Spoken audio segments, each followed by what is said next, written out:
girl world, the mean girl trope is right up there with the jock, the nerd, and the girl next door. Yeah, social media has contributed to the development of the mean girl attitude with the constant focus on appearance and the number of likes and followers. And it is easy for any kid to be harsh and cruel from the other side of their keyboard. Oh yes, you keyboard warrior, you. That's what I'm saying. Okay, but parents always want to see the best in their own children. So how do you know if you are raising a mean girl? How do you know? I think when other parents come to you, one of the things is that I see when people have mean kids, that they don't want to see their kid as having a problem, right? And so you know, then they sit up there and they're like, really? Well, did they say something? It's like, no, your kid was just being mean. Well, I often wonder too, sometimes when you see that behavior that you find, where you find a mean kid, do you always find a mean parent? Yeah. You know, like that's, you know what I mean? John's like, yes, you do.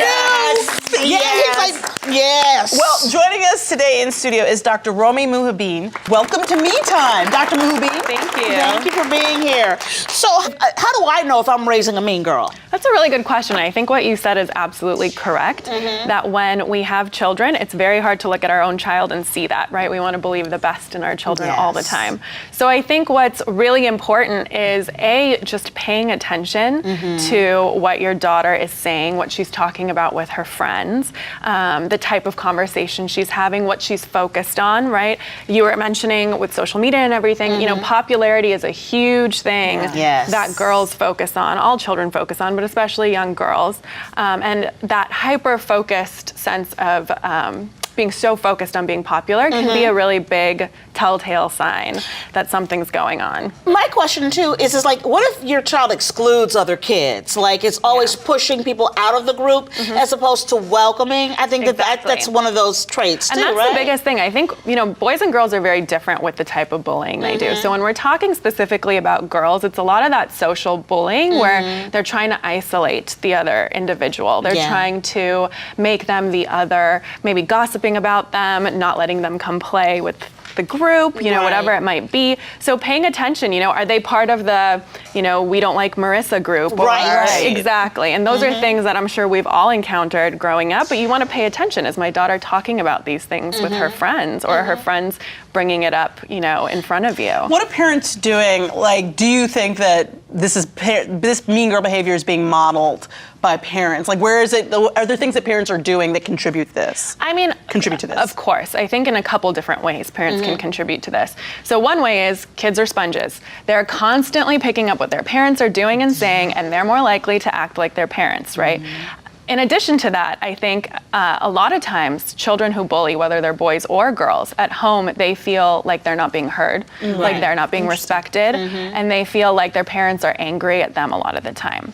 So I think if parents approach their children, even when their children maybe, you know, are bullying, have done something wrong, approach them by first listening before just off the bat going and yelling, getting frustrated and angry with them.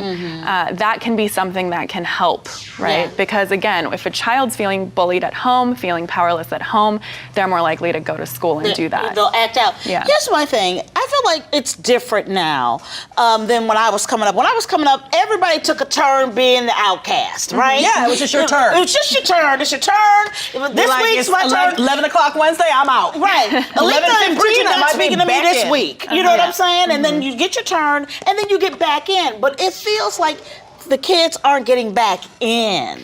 I think maybe that social media and the internet has something to do with that. Because before, you would go to school, let's say something embarrassing happens, everyone makes fun of you. You go home, maybe there's a long weekend, everyone forgets about it when you go back. Right. Now, with social media, that bullying is going on, or whatever it is, it's going on when you get home, because it's living online. Exactly. And it follows you to another school. I always feel bad for those kids. Yes, it can follow you to another school. But this is the thing, I found that sometimes it's hard to get to the bully's parents, because they sometimes are bullyish themselves. So what if you're the parent of the child being bullied? Like, what are some of the things what should you do? Well, I think the number one most important thing to remember if your child is being bullied is, again, they're being made to feel like an outcast, and they're being made to feel isolated. So you don't want that child to then come home and feel isolated at home.